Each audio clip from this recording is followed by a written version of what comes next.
이원하 변호사의 사건 X파일. 사람의 감이라는 거, 이거 과학의 영역은 아닙니다만 유독 뭔가 안 좋은 일이 일어날 것만 같은 그런 느낌이 드는 날이 있습니다. A씨에겐 그날이 딱 그런 날이었다고 하죠. 가만 보자. 왜 아직 집에 안 왔지? 올 시간이 지났는데 무슨 일 있는 건 아니겠지? A씨가 기다리는 사람은 바로 택시기사로 일하고 있는 남편 B씨였습니다. B씨는 평소 야간 운행을 하고 새벽 4, 5시쯤 귀가하곤 했는데요. 새벽 7시가 넘었는데도 B씨가 집에 돌아오질 않자 A씨는 조급해지기 시작했습니다. 평소 B씨가 심근경색을 앓고 있었기 때문이죠. 112입니다. 무엇을 도와드릴까요? 저희 남편이 사라져서요.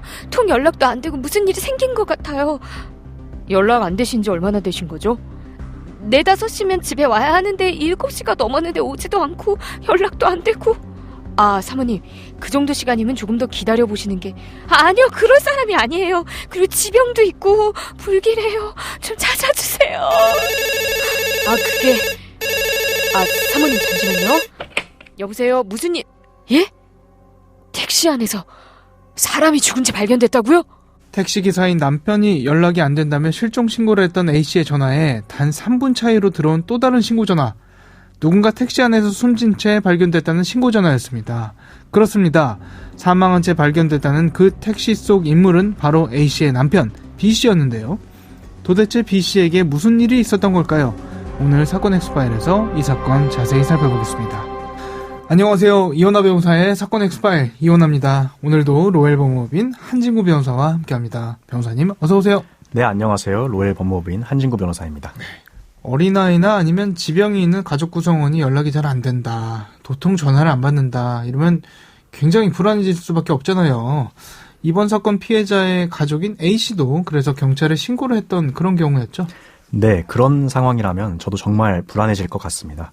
이번 사건 피해자의 아내인 A씨도 2006년 4월 11일 아침 잠에서 깼을 때 남편이 아직 돌아오지 않았다는 것을 알았습니다. 평소 새벽 4, 5시쯤이면 귀가하던 남편이 7시가 넘어서도 돌아오지 않았던 것입니다. 경찰 입장에서는 실종된 걸로 추정되는 시간이 약 2시간 정도였고 성인이었기 때문에 좀 더 기다려보면 어떠냐 이런 이야기를 할 수도 있었을 것 같은 그런 상황이긴 해요. 네, 그런데 당시 피해자는 평소 지병으로 심근경색을 앓고 있었습니다. 당연히 아내로서는 걱정할 수밖에 없는 상황이었는데요. 이에 남편에게 안 좋은 일이 생긴 게 아닌가 하는 불안한 마음에 A씨는 경찰에 신고를 하였던 것입니다. 그런데 그로부터 3분 뒤 또 다른 신고가 들어오면서 상황은 급변하게 되었습니다. 네. A씨의 신고와 연관성이 있는 전화였나요, 혹시? 네, 해당 신고는 A씨의 신고와 관련이 있는 신고였습니다. 바로 한 택시기사가 이면도로에 이상한 택시가 정차해 있다며 신고를 하였던 것입니다. 네. 그런데 그 이상한 택시의 번호는 바로 몇 분 전 피해자의 아내 A씨가 신고한 차량의 번호와 일치했습니다. 그 택시는 주차된 대형 트럭을 들이받고 멈춰 있었는데요. 운전석은 비어 있었는데 택시 뒷좌석에 한 남성이 엎드린 채 시신으로 발견되어 있었습니다. 설마 그 남성이 A씨의 남편이었습니까? 네, 확인 결과 시신으로 발견된 남성은 A씨의 남편이었습니다. 사건 현장은 실로 참혹했는데요. 택시 안에는 혈흔이 낭자했으며 피해자는 뒷좌석에 상체를 기댄 채로 쓰러져 있었고 입고 있던 베이지색 점퍼는 온통 피로 물들어 있었습니다. 피해자의 얼굴과 몸에서는 흉기에 찔리거나 베인 상처가 무려 28군데나 발견되었으며 네. 택시 안은 천장에까지 핏자국이 얼룩져 있었습니다. 말씀해 주신 내용 들어보면 사건 당시 얼마나 치열했는지를 가늠할 수 있는 대목이 아닌가 싶은데 이 A씨의 남편 B씨가 체격도 굉장히 좋았다고 하던데요. 사인은 뭐였습니까? 네, 피해자의 사인은 혈액의 대부분이 소실된 과다 출혈이었습니다. 보통 성인 남성의 혈액량은 5에서 6리터가량인데 그중 2리터가량의 혈액을 잃으면 쇼크 상태에 빠지고 그 이상이면 사망에 이르게 된다고 합니다. 네네. 한편 피해자는 키 181cm에 몸무게는 87kg으로 건장한 체격을 갖추고 있었는데요. 네네. 건장한 택시기사인 피해자가 범인을 제압하려고 하자 오히려 범인이 더 필사적으로 공격하였던 것으로 보입니다. 네. 이를 확인할 수 있는 것이 피해자의 손과 팔에 남은 방어 흔인데요. 왼쪽 팔의 관통상과 양손의 무수한 베인 상처들로부터 확인할 수 있었습니다. 또한 범인이 당황해서 칼을 마구 휘두른 증거도 찾을 수 있었는데요.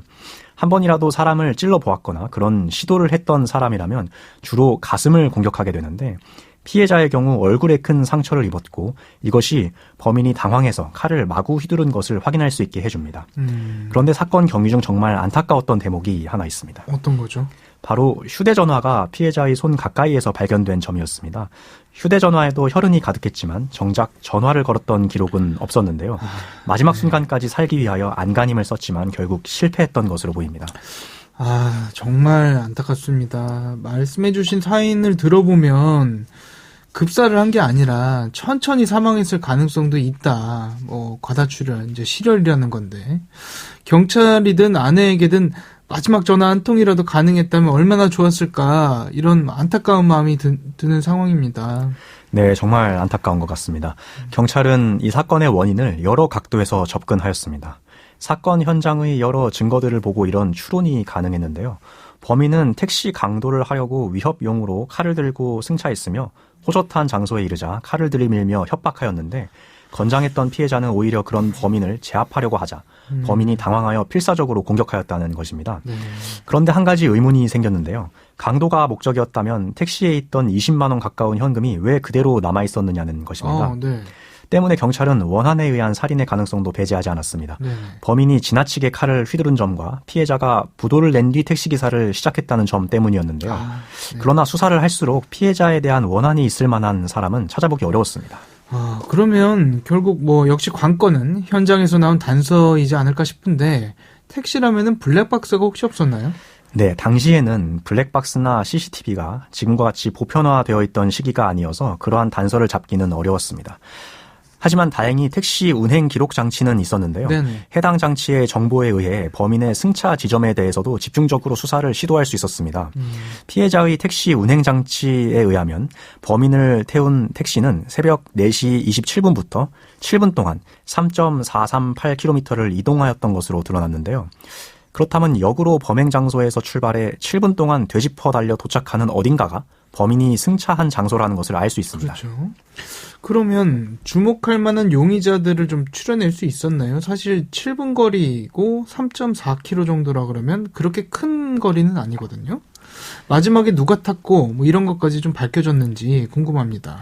네, 사건 직후 경찰은 교통량과 신호 체계를 비롯한 다양한 변수를 고려해 예상 승차 지점 16곳을 지목하고 예상 시간대 기지국 수사로 1,000건이 넘는 통화 기록을 확보했지만 용의자는 찾을 수 없었습니다. 그 외에 경찰은 사건 초기에만 4,700여 가구를 탐문 수사했지만 이렇다 할 단서를 찾지 못했습니다. 또 피해자의 상처로 보아 범인도 상처를 입었을 가능성이 크다고 보고 인근 지역 병원 등을 모두 찾아 탐문했지만 그 역시 성과는 없었습니다. 완전히 숨어버렸나 보네요. 자, 그러면은 택시 안에서 나온 다른 단서들 혹시 없었습니까? 네, 사건 직후 택시 안을 꼼꼼히 수색하던 중 뜻밖의 단서가 발견되었는데요. 피가 고여 굳어있던 뒷좌석 시트에서 뒤늦게 부러진 칼날이 발견된 것입니다. 칼날에는 메이드 인 차이나라고 각인되어 있었고 칼자루는 없었습니다. 범인이 칼자루가 부러질 정도로 격한 공격을 했다는 뜻이었는데요. 그러나 이는 너무 흔한 중국산 과도였기 때문에 범인에 대한 단서를 찾는 데 도움이 되지 않았습니다. 또 택시 뒷좌석에서 희미한 신발 자국 하나 발견되었는데요. 피해자가 신고 있던 신발의 무늬는 아니어서 범인의 것으로 추정되는 신발 자국이었습니다. 그러나 그러한 무늬를 쓰는 신발이 너무 많아서 범인 특정에는 도움이 되지 않았습니다. 현장이 피로 흥건했다 말씀해 주셨는데요. 범인 DNA를 밝혀내는 게 그렇게 어렵지 않았을 것 같은데 이 부분은 어떻습니까?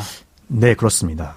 피해자 택시의 혈흔을 집요하게 감식한 결과 혼합 DNA를 발견하였는데요. 혈흔에서 2명의 DNA가 검출된 것입니다. 하나는 피해자의 것이고 그러면 자연히 나머지 하나는 범인의 것임을 알 수 있습니다. 그러나 현재까지 일치하는 인물은 없었습니다. 생각보다 이것저것 많이 나왔지만 제법 쓸만한 단서는 발견되지 않았다 이런 생각이 들어요. 이해가 잘 안 되기도 하고요. 이 부분은 어떻습니까? 네, 한편 유력한 용의자를 목격한 증인이 있었던 점을 좀 주목할 만합니다. 범행 현장에서 5km가량 떨어진 위치의 세탁소 사장인데요. 사건 발생일인 4월 11일 아침 8시경 피 묻은 티셔츠를 입은 호리호리한 청년이 와서 피 묻은 옷 세탁이 가능한지를 물었다는 것입니다.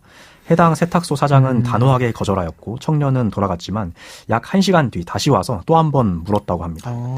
이에 관하여 전문가는 범행이 발생한 시각이 화요일 새벽이고 아침 8시와 9시에 세탁소를 찾았다면 아침에 출근하는 직업을 가진 사람은 아닐 것으로 보이며 파트타이머 혹은 실직자일 가능성이 있어 보인다는 의견을 내기도 하였습니다. 근데 그러면 지금까지도 이 용의자 특정이 전혀 안 되고 있는 상황인가요? 네. 매우 안타깝지만 현재까지 특정을 못하고 있는 상황입니다. 범행 장소를 보면요. 주변 환경을 잘 아는 사람일 거다. 이런 분석도 나오는 것 같더라고요. 네. 범인은 사건 현장 주변을 잘 아는 사람으로 추정되고 있습니다. 사건이 발생한 장소는 평소 인적이 드물고 주변 지리를 잘 아는 사람이 아니면 찾아가기도 힘든 곳이라는 것이 경찰의 설명입니다. 네네. 현재 경찰 미제수사팀은 포기하지 않고 이 사건을 수사하고 있는데요. 특히 이 사건과 같은 살인범죄의 경우 공소시효도 폐지되어 언제든 추가적인 단서가 나와 용의자가 특정되면 처벌이 가능합니다. 네. 만약에 범인 잡히면 어떤 혐의가 적용이 가능할까요? 네, 우선 사람을 살해한 범인에게 살인죄를 적용하는 것을 검토할 수 있는데요. 특히 이 사건의 경우 범인에게 처음부터 강도의 의도가 있었던 것으로 볼 수 있다면 강도살인죄도 적용할 수 있습니다. 만약 강도살인죄가 적용된다면 형법상 사형 또는 무기징역에 처해질 수 있습니다. 네. 꼭 범인 잡아서요. 말씀해주신 혐의와 구형까지 다 적용 가능한 그런 날이 왔으면 좋겠다 싶습니다. 사건 엑스파일 오늘은 대전 송촌동에서 칼에 찔린 채 사망한 택시기사 살인사건 살펴봤습니다.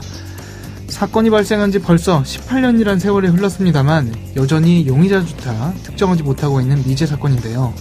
오랜 시간 범인을 찾지 못하다가 DNA를 통해 뒤늦게라도 범인을 붙잡은 그런 케이스들 제법 많습니다. 이번 사건은 특히 남겨진 단서들도 많습니다. 끝까지 포기하지 않길, 진실이 밝혀지길, 그래서 결국 범인을 법의 심판대에 세울 수 있길 바라겠습니다. 오늘 저희가 준비한 내용은 여기까지입니다. 끝곡으로 이영현의 체념 들려드리면서 이 시간 마치겠습니다. 여러분은 모두 변호받아 마땅한 사람들입니다. 사건 엑스파일. 여러분 고맙습니다.